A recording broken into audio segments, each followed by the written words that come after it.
का तो कोई पता ही ना है। अच्छी तो निकल रही है छोटी क्यों मत भैया आप खून नीचे से बहता रहो। दोस्तों नमस्कार। दोस्तों ये मौत की तस्वीर है, प्रवासी मजदूरों के मौत की तस्वीर। दिल्ली इसलिए छूटा कि दिल्ली में रहेंगे तो मर जाएंगे। महामारी का खौफ है, फिर लॉकडाउन की परिस्थिति है। 2 जून की रोटी भी मुहैया हो नहीं पाएगी, रोजगार तो ऐसे ही छिन गया। तो सुबह सवेरे ही सराय काले खां से इस बस में 75 लोगों की जगह लेकिन 350 लोग सवार हो गए। दिल्ली से टीकमगढ़ जाने वाली यह बस ग्वालियर के पास जोरासी घाटी में लड़खड़ा गई। 3 की मौत हो गई, 7 घायल हो गए। जो घायल हैं उनकी स्थिति भी नाजुक बनी हुई है। वक्त बीतने दीजिए, ऐसी बहुत सारी तस्वीरें अलग अलग माध्यमों से, अलग अलग जगहों से, अलग अलग रास्तों से आपके सामने बार बार उभरेगी और हम तो इसके आदी हो चले हैं। यह देश इसका आदी हो चला है, अभ्यस्त हो चले हैं। क्योंकि याद कीजिए, पिछले बरस भी 900 लोगों की मौत कहीं सड़क पर हो गई, कहीं रेल की पटरियों में हो गई, कहीं बस में हो गई, कहीं टैंकर में हो गई, कहीं सड़क पर दुर्घटनाग्रस्त हो गए, कहीं साइकिल के नीचे समा गए, साइकिल के ऊपर से बस गुजर गई, और कहीं पर रेलगाड़ी में सफर करते करते भी इस देश के 196 मौतें हुई। लेकिन आह तक इस देश के भीतर में नहीं निकली। पार्लियामेंट के भीतर शोर हुआ तो कहा गया हमारे पास आंकड़े नहीं है। सब कुछ वही है, सिर्फ तारीख बदलती जा रही है। वक्त बदला है लेकिन हालात जस के तस हैं। और संयोग देखिए, दिल्ली से टीकमगढ़ 700 रुपए प्रति यात्री से लिया गया। 350 यात्री इस बस के भीतर सवार थे, यानी तकरीबन 2,45,000 रुपए की कमाई दिल्ली से टीकमगढ़ एक बस वाले को हो रही थी। और वह भी लोगों को भरते जा रहा था, नीचे ऊपर अंदर बाहर सब तरफ सिर्फ लोग ही लोग थे। किसे पता था कि यह मौत की सवारी है, और किसकी जिम्मेदारी है कि अगर यह मौत की सवारी थी तो उसे रोका जाए? कोई जिम्मेदारी लेने को तैयार नहीं। 700 रुपए एक यात्री से लिए गए। और पता नहीं क्यों 700 रुपए का जिक्र हुआ तो हमारे जहन में एक सवाल यह भी आया। फाइनेंस मिनिस्ट्री के एक्सपेंडिचर सेक्रेटरी हैं, उनका नाम है सोमानाथम। उन्होंने एक इंटरव्यू में जिक्र किया था कि दरअसल जो बजट है उसमें जो वैक्सीन के लिए जो पैसा निर्धारित किया जा रहा है बजट में, वो तकरीबन 35,000 करोड़ का है। इससे देश के 50 करोड़ लोगों को वैक्सीन लग जाएगी, जो कोविड से लोगों को तैयार करेगी, उससे लड़ने की क्षमता उनके भीतर लेकर आएगी। उनसे पूछा गया कि जितनी बड़ी तादाद में लोगों को वैक्सीन लगेगी, प्रति व्यक्ति को जो 2 डोज लगेंगे उसकी कीमत सरकार को क्या पड़ेगी? एक्सपेंडिचर सेक्रेटरी ने बताया 700 रुपए। 700 रुपए में 2 डोज, जो कि कोविड से आपको लड़ने के लिए तैयार करेगी। और स्थिति देखिए, यही 700 रुपए घर लौटने के लिए लोगों ने उस बस वाले को दिए, 3 की मौत हो गई। सारे नजारे वैसे ही हैं, शहर दर शहर, परिस्थिति दर परिस्थिति पलटते चले जाइएगा तो स्थितियां बहुत विकट इसलिए है क्योंकि चाहे वो मुंबई हो, चाहे वो दिल्ली है, चाहे वो ठाणे है, चाहे वो पुणे है, बेंगलोर है, चेन्नई है, हैदराबाद है, लखनऊ, चंडीगढ़, जयपुर, भोपाल, नागपुर, इंदौर, इन 14 जगहों के नाम जो हम आपसे ले रहे हैं, आपको जानकर स्थिति में थोड़ी सी नाराजगी हो सकती है कि पिछले बरस यहां से जितनी बड़ी तादाद में लोग गए थे उनकी संख्या 3.5 करोड़ थी जो प्रवासी मजदूर थे। इस बार इन जगहों से प्रवासी मजदूरों की तादाद तकरीबन 1.25 करोड़ है। तो लोग तो कम हो ही गए हैं। इस पर इस देश की सत्ता ताली बजा सकती है, खुश हो सकती है कि इस बार बहुत मौतें नहीं होंगी, क्योंकि प्रवासी मजदूर जो पिछली बार अलग अलग महानगरों में से छोड़कर घर की दिशा में निकले थे, उसके बाद उतनी बड़ी तादाद में लौट नहीं पाए। 9 से 11 करोड़ के बीच में प्रवासी मजदूर पिछले साल जब कोविड बीमारी आई थी उसके बाद घरों को लौटे थे, जिंदगी बचाने के लिए लौटे थे। लेकिन जब वो इस दौर में कुछ स्थिति सुधरी थी सितंबर अक्टूबर के महीने में, तो फिर सब वापस आना शुरू हो गए और लगभग 6 करोड़ लोग फिर से वापस आ गए और फिर से उनकी रवानगी फिर गांव की तरफ, उसी गांव में जहां पर काम नहीं, रोजगार नहीं, कुछ भी नहीं है। और यह पूरी सरकार सिर्फ मनरेगा के भरोसे है। अब आपको जानकर यह भी हैरत होगी कि जिस मनरेगा के लिए बजट निर्धारित किया गया, इस बजट में 2021-22 के बजट में अभी तक 0 पैसा बजट में रिलीज किया गया है मनरेगा के लिए। 31 मार्च को पुराना फाइनेंशियल ईयर खत्म हो गया। नए फाइनेंशियल ईयर में अप्रैल से जो शुरुआत हुई, अभी तक 1 पैसा भी रिलीज नहीं किया गया है। जो तादाद गांव में लौट रहे थे, जितनी बड़ी तादाद में मनरेगा में लोग लौट रहे थे, उनको कितनी बड़ी संख्या में रोजगार मिल गया। सरकार के आंकड़े बतलाते हैं कि सरकार ने 1,12,537 करोड़ रुपए पिछले साल मनरेगा के तहत वर्कर्स को दिए हैं। यानी मनरेगा का बजट जो था 1,12,000 करोड़ का था, खर्च उसमें से हुआ 1,11,133 करोड़ रुपए, और जिनको काम मिला उनकी संख्या है 11,19,00,000। कोविड से पहले यानी महामारी से पहले यह संख्या जो होती थी 9 साढ़े 9 करोड़ के लगभग होती थी, यानी 2 करोड़ के लगभग लोगों को काम मिला ज्यादा इस बार। लेकिन सवाल इतना भी नहीं है, सवाल उसके आगे का है। जिन्हें भी काम मिला, औसतन सरकार काम दे पाने की स्थिति का डंका पीटती है 100 दिन, लेकिन एवरेज सरकार ने खुद निकल के बताया कि हमने सिर्फ 51 डेज 51 दिन ही काम दिए। तो ऐसे में अब दोबारा लौट आइए उन महानगरों में जहां से प्रवासी मजदूर फिर रवाना हो रहे हैं। पता नहीं मौत का सिलसिला कैसे कब किसके साथ जुड़ते चले जाएगा, लेकिन एक तस्वीर हम आपको दिखाते हैं। इस तस्वीर को देखिए और जरा समझना शुरू कीजिए। यह मुंबई की तस्वीर है, दिल्ली की तस्वीर है। प्रवासी मजदूर कितनी बड़ी तादाद में दिन के उजाले में, रात के अंधेरे में निकल पड़े हैं। तो नजारा देखिए, यह दिल्ली यूपी बॉर्डर का है, लेकिन यह पूरा इलाका दिल्ली में ही आता है। यानी एक तरफ दिल्ली के मुख्यमंत्री ने ऐलान किया रात के 10 बजे से अगले 6 दिनों तक कर्फ्यू, लॉकडाउन, लेकिन दूसरी तरफ रात 10 बजे के बाद का यह नजारा बहुत साफ बतलाता है कि घर लौटना है, दिल्ली में नहीं रहना है। दरअसल इससे पहले से यानी बरस भर पहले तकरीबन 28 लाख प्रवासी मजदूर यहां से निकल पड़े थे। उसके बाद कहा जाता है कि 12 लाख प्रवासी मजदूर वापस लौट आए। लेकिन इस नजारे को देखिए, कितनी बड़ी तादाद में रात के अंधेरे में हर कोई हर हाल में घर लौटना चाहता है। यह आनंद विहार का इलाका है और इससे सटा हुआ उत्तर प्रदेश की सीमा का एनसीआर का इलाका, जिसे कौशांबी के तौर पर जानते हैं आप। इस जगह पर इतनी बड़ी तादाद में लोगों की एक झटके में मौजूदगी सिर्फ 3 से 4 घंटे के भीतर हुई। यानी याद कीजिए, तो पिछले बरस तय नहीं था वक्त, लेकिन इस बार तो सब कुछ तय था। लेकिन बावजूद इसके 1088 बस यहां से रवाना भी हुई, बावजूद इसके लोगों की संख्या उससे कहीं ज्यादा।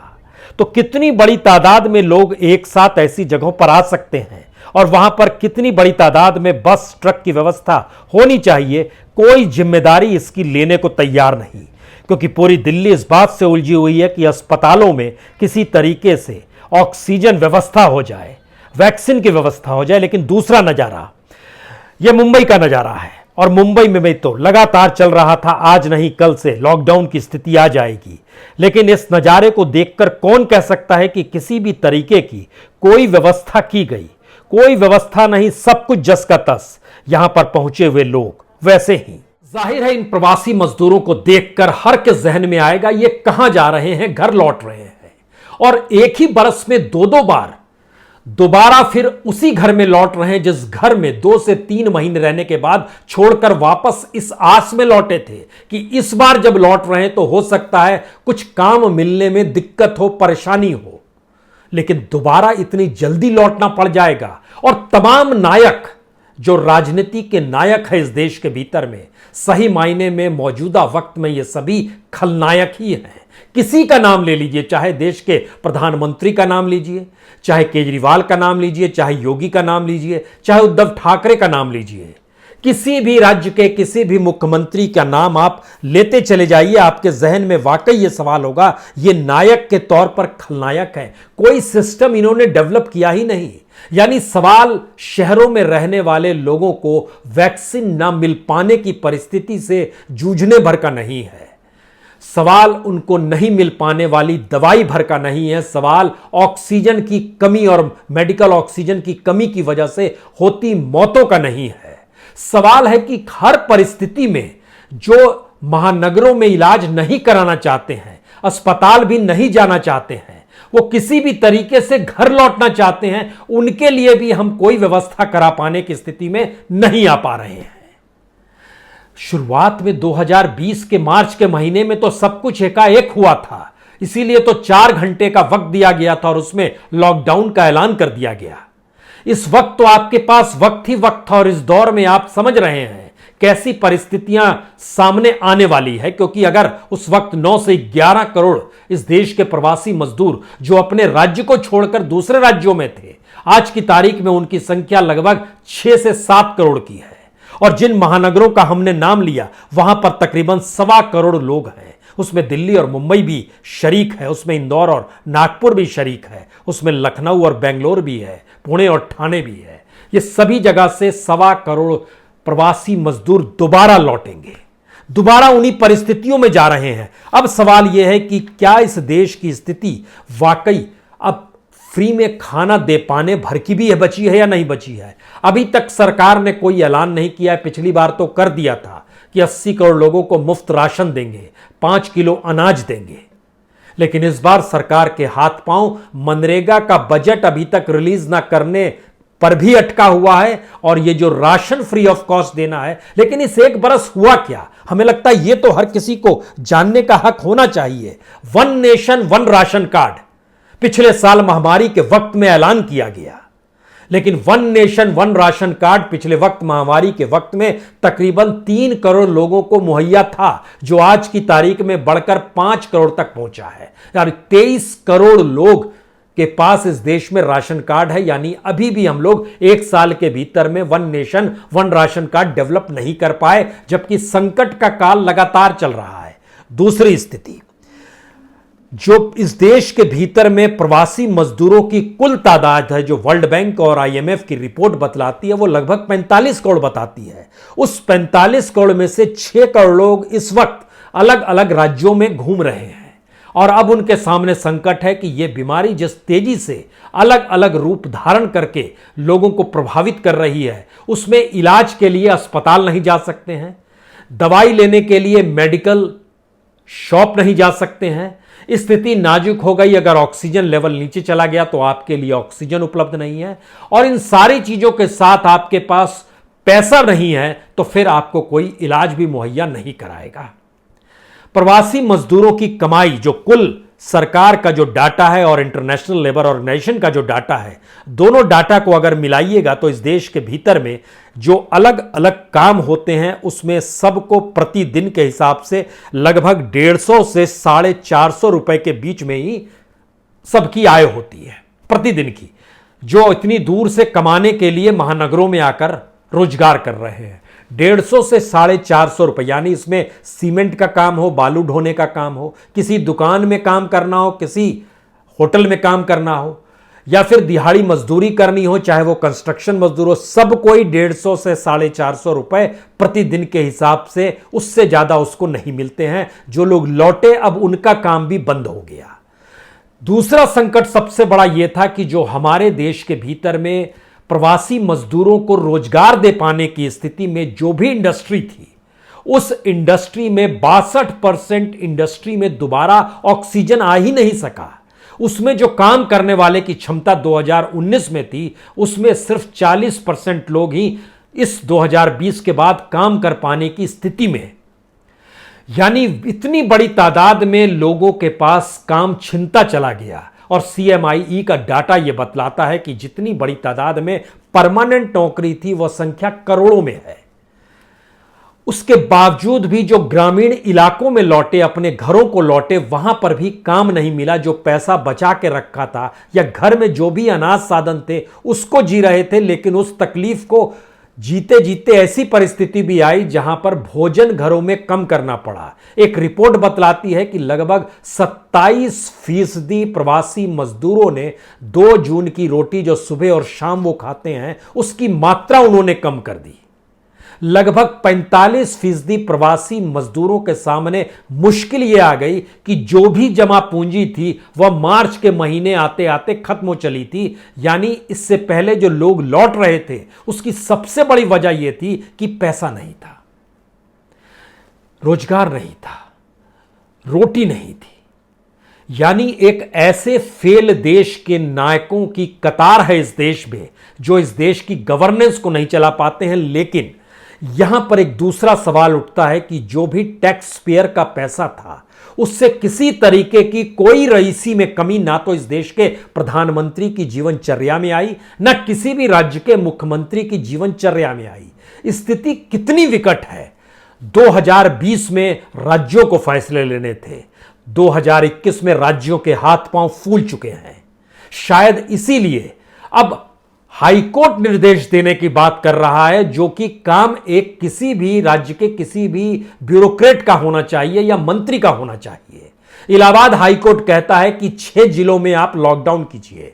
राज्य सरकार के हाथ पांव फूल जाते हैं, वह सुप्रीम कोर्ट चली जाती है। सुप्रीम कोर्ट तुरंत रोक लगा देता है, कहता है नहीं, हाई कोर्ट के फैसले पर निर्णय लेना या नहीं लेना यह स्टेट का काम है, लेकिन इस पर 15 दिन के बाद हम फिर सुनवाई करेंगे। यानी जिस दौर में सबसे बुरी हालत है, सुप्रीम कोर्ट की आंखों पर भी कितनी मोटी पट्टी है, वह भी राज्य को निर्देश नहीं दे पाती है कि हाई कोर्ट में बैठे हुए जो जजेस हैं, उन्होंने देखा समझा तब कहा कि आप 6 जिलों में लॉकडाउन कीजिए। कानपुर में, गोरखपुर में, इलाहाबाद में, बनारस में, इन जगहों पर आप लॉकडाउन कीजिए, लखनऊ में, इन जगहों पर लॉकडाउन कीजिए। लेकिन वो सुप्रीम कोर्ट चलकर आ गए। मुंबई हाई कोर्ट की नागपुर बेंच महाराष्ट्र सरकार से कहती है कि जो दवाई है, मेडिसिन जिसकी कमी है रेमडेसिविर की, उसकी आप तुरंत नागपुर में उपलब्ध कराइए, क्योंकि लोगों की मौत हो रही है। कल्पना के परे है कि मेडिकल सिस्टम हमारा चरमरा गया है और अब लोग अदालतों के चक्कर लगा रहे हैं और कह रहे हैं अदालत कोई निर्देश तो जारी करे, और निर्देश जारी होता है तो उसके ऊपर की अदालत में जाकर कहा जाता है इस निर्देश को रोकिए, हमसे चीजें नहीं संभलेंगी। एक ऐसी परिस्थिति में देश को लाकर किन नायकों ने खड़ा किया? जो खलनायक होंगे वही होंगे। और अगर इस परिस्थिति में है, जो अलग अलग जगहों से जानकारी आ रही है, इसमें सारे सीमेंट, बालू, ईंट, पत्थर, ये बड़े हार्डवर्क होते हैं जिसको ढोने का काम होता है। कंस्ट्रक्शन के दौर को लेकर, सड़क बनाने के दौर को लेकर, घरों में बनाने को लेकर, ये सारे काम, इसमें एवरेज मिलता है लगभग 250 रुपया पर डे का। लगभग 150 से 450 के बीच में लगभग 250 एवरेज मिलता है। जो प्रवासी मजदूर हैं, इसमें से किसी को इस देश के नागरिक की हैसियत के तौर पर भी नहीं देखा जाता है। यानी कैसे वो जाएंगे, सरकार ने पल्ला झाड़ लिया। वो घर कैसे पहुंचेंगे, रास्ते में मरेंगे। अगर कोई मर जाता है तो उसकी जिम्मेदारी किसकी होगी? किसी की नहीं होगी। लेकिन सच क्या है इस देश के भीतर का? जब हम 45 करोड़ प्रवासी मजदूरों का जिक्र आपसे कर रहे हैं, तो उसमें कुछ चीजों को अब समझने की जरूरत है। यह इस देश के नागरिक भी हैं या नहीं हैं, या सिर्फ मजदूर हैं? क्योंकि कॉन्स्टिट्यूशन तो हर नागरिक को एक बराबर के तौर पर देखता है, वी द पीपुल का शब्द आता है। लेकिन सच क्या है? इन प्रवासी मजदूरों के बच्चों को कोई अधिकार नहीं है। इन प्रवासी मजदूरों के बच्चों को शिक्षा की गारंटी तक नहीं है। इनके लिए हेल्थ, सैनिटाइजेशन कोई व्यवस्था नहीं है। इनके पास घर नहीं है। इनकी कोई सामाजिक सुरक्षा की कोई व्यवस्था नहीं है। इनका रजिस्ट्रेशन भी राज्यों को जो करना था वह भी नहीं किया गया। यानी लेबर मार्केट में जो रजिस्ट्रेशन शब्द आता है, जिससे इनकी अपनी कोई आइडेंटिटी रहे, वो आइडेंटिटी भी नहीं है, यानी कोई पहचान भी नहीं है। और उसके साथ जुड़ा हुआ है 1 नेशन 1 राशन। कहीं भी रहिए राशन तो मिल जाएगा, लेकिन वह भी हम एक साल में इस देश में 23 करोड़ राशन कार्ड को एक साथ जोड़ नहीं पाए। इस बात की व्यवस्था नहीं कर पाए कि वो कहीं भी व्यक्ति रहे वहां राशन मिल जाए, यह भी नहीं दे पाए। व्यक्ति क्या करेगा और व्यक्ति कहां जाएगा? क्योंकि साल में 2 बार मौत के डर से दोबारा उस गांव की दिशा में बढ़ते हुए कदम, जिस गांव को छोड़ा इसलिए था कि बाहर निकलेंगे तो जिंदगी जी पाएंगे, दोबारा उस गांव में इसलिए लौट रहे हैं क्योंकि अपने लोग हैं। अपने लोगों के बीच कम से कम मौत तो आ जाएगी। सवाल यहां वैक्सीन का नहीं है, सवाल उस बजट का नहीं है जिस बजट का जिक्र एक्सपेंडिचर सेक्रेटरी ने कहा था कि 35,000 करोड़ का बजट हमने इसलिए बनाया है जिसके जरिए हर व्यक्ति को 2 डोज प्रति डोज 700 रुपए, प्रति 2 डोज 700 रुपए हम लोग दे पाए।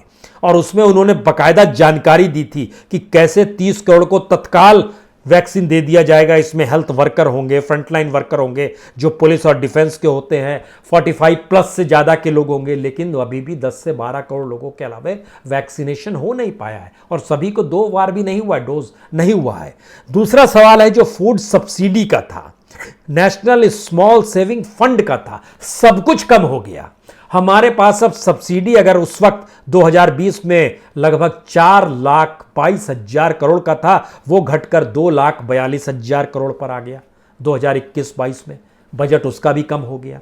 जो स्मॉल सेविंग फंड था वह भी इस दौर में कम हो गया। 2020-21 में ये लगभग 1,29,000 करोड़ का था, जो गवर्नमेंट डिपार्टमेंट और मिनिस्ट्री से जुड़ा हुआ जो नेशनल स्मॉल सेविंग फंड हम उसके बारे में जानकारी दे रहे हैं। वह भी 2021-22 में इस साल कम के होकर हो गया 99,000 करोड़, लगभग 30,000 करोड़ इसमें भी कम हो गए।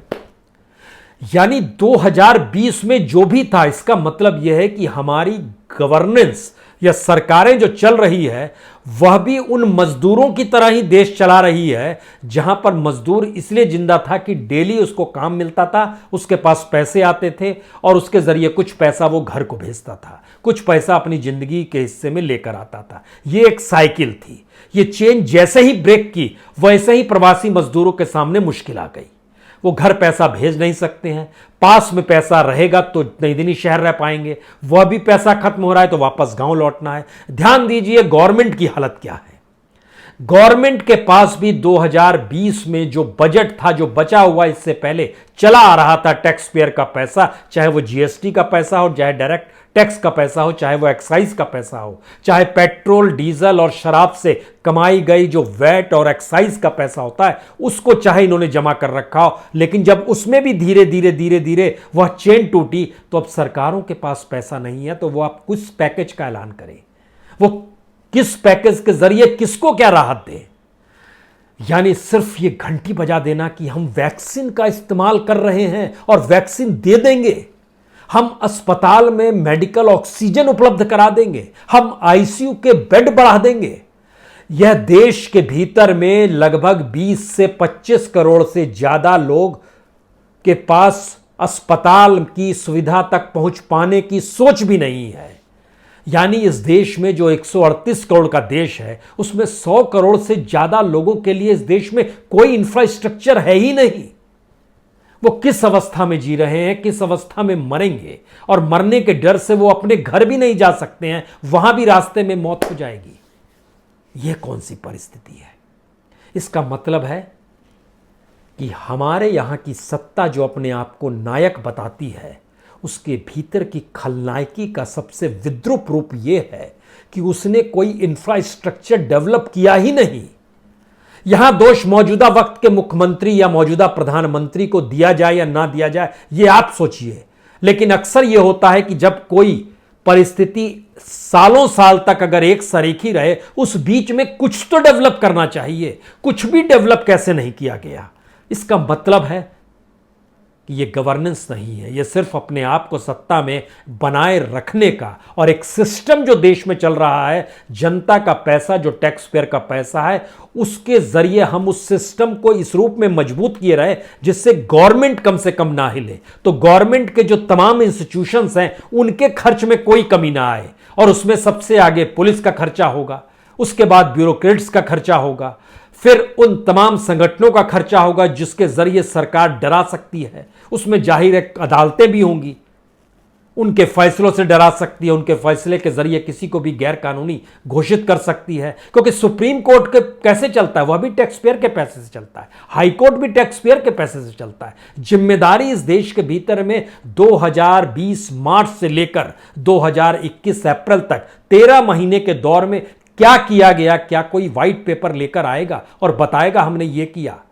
किसी स्टेट में कुछ भी काम अगर नहीं हुआ और जो हो रहा था वह भी थम गया, 2-3 महीने जरा सा स्थिति ठीक क्या हुई वह भी ढह गया, और उसके बाद जब स्थिति विकट हुई है तो फिर वही सब कुछ है, वही नज़ारा, वही सब कुछ, वही परिस्थितियां।